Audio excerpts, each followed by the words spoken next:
अच्छा, आजकल वैसे तो चीफ जस्टिस जुडिशल पॉलिसी पर खासे एक्टिव है, लेकिन जिस जज ने ये इनिशिएटिव लिया, जस्टिस मंसूर अली शाह, उन्होंने काफ़ी मेहनत भी की और अब जो खबरें आ रही हैं कि शायद हुकूमत उनके खिलाफ रेफरेंस लाने की तैयारियां कर रही है, तो आपको नहीं लगता अगर रेफरेंस आ गया तो ये कुछ इंतकामी कार्रवाई की सूरत होगी?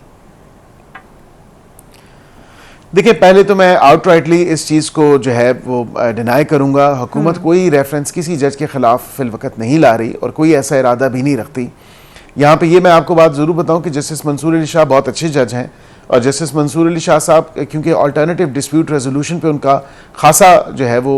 काम उन्होंने किया है और मीडिएशन के हवाले से या आर्बिट्रेशन के हवाले से, तो वो उनका जो है एक विजन और एक एजेंडा रहा है, जो कि अच्छी मुस्बत बात है कि अदालतों पे बर्डन कम हो, आउट ऑफ कोर्ट सेटलमेंट को तरजीह दी जाए। तो इन तमाम चीज़ों के ऊपर बिल्कुल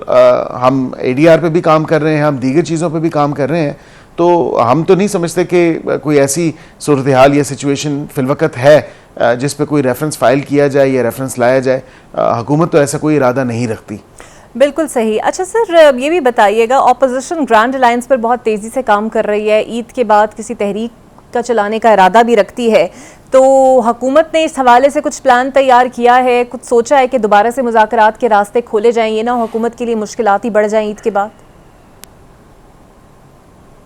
देखिए, मुज़ाकराती कमेटीज़ जो सियासी जमातों की तरफ से वो तो तहलील कर दी गई हैं, लेकिन स्पीकर साहब ने अभी भी वो मुज़ाकराती कमेटीज़ को उनको तहलील नहीं किया और वो इंटैक्ट हैं उसी तरह। हमने तो यही कहा कि आखिरकार आपको जो है टेबल पे बैठ के ही बात करना होगी, मुज़ाकरात के थ्रू ही तमाम तर हल निकलेगा इन इश्यूज़ के ऊपर, और वो भी ये बात मानते हैं, जानते हैं। लेकिन फिर भी अब जब कुछ भी हरबे इस्तेमाल करने के बाद, तमाम तर हरबे इस्तेमाल करने के बाद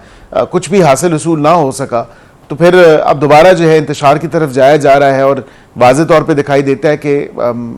ईद के बाद वो कहते हैं कि हमने एहतजाज करना है और उसके लिए ग्रैंड अपोजिशन अलायंस बनेगा, जो कि आज की हद तक मैं आपको ये ज़रूर बता दूँ, क्योंकि अब इन एनी केस जो परवेज़ खटक साहब हैं, उन्होंने गालिबन में शुनीद थी कि वो पार्टी ज्वाइन कर रहे हैं और गालिबन आज शायद ज्वाइन कर भी ली है। तो मैं ये ज़रूर कहूँगा, क्योंकि वो PTI का हिस्सा रहे हैं और PTI की सियासत से बखूबी वाकिफ़ हैं या उनके तर्ज़ सियासत से बखूबी वाकिफ़ हैं, तो मैं समझता हूँ कि सैनिटी प्रिवेल करेगी और मौलाना साहब अपना शोल्डर लेंड नहीं करेंगे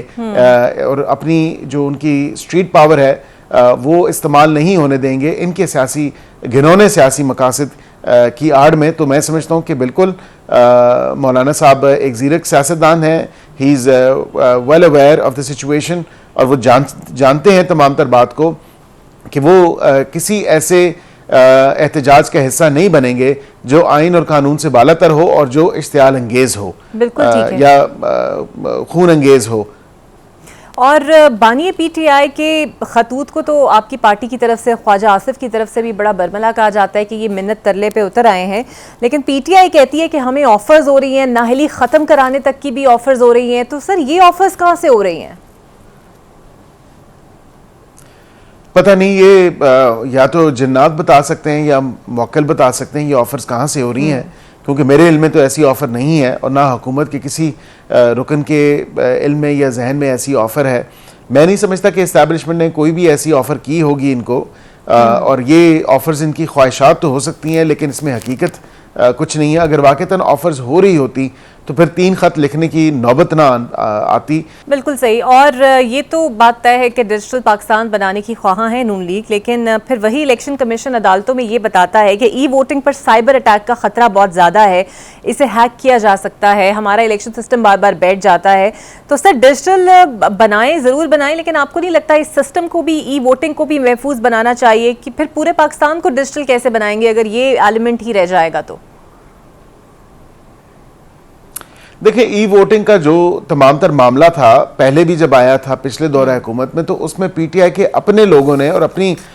PTI ने खुद जो है उस पर तकरीबन आई थिंक 39 ऑब्जेक्शंस जो हैं वो रेज किए थे। और ये बिल्कुल एक कंसर्न है with the advent of technology, artificial intelligence, और अमेरिका का भी जो पिछला सदर ट्रंप का इलेक्शन हुआ था उस पर भी बड़े सवालिया निशान थे कि वो इलेक्शन जो है वो हैक किया गया है या इलेक्शन फ्रॉड और इलेक्शन इंटरफेरेंस हुई है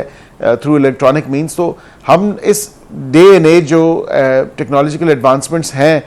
ये जो ये टेक्नोलॉजी का एरा है, इसमें उसको बिल्कुल सेफ बनाना चाहिए और हम उसके खिलाफ तो नहीं हैं, लेकिन हम चाहते हैं कि एक safe, fair, transparent and just तरीका जो है वो ई वोटिंग का हो। उस पर बिल्कुल हम बातचीत करने के लिए तैयार हैं, उस पर बातचीत होनी भी चाहिए, इन तमाम चीज़ों को आगे भी लेके जाना चाहिए, लेकिन बातचीत किससे हो? खाली कुर्सियों से हो, क्योंकि दूसरी तरफ तो कोई बैठने के लिए तैयार नहीं है, क्योंकि ये तो जमहूरी तकाजा है और जमहूरी रवैये और जमहूरी तकाजे जितने हैं पीटीआई में वो मेरे से बेहतर आप जानती हैं। बिल्कुल सही।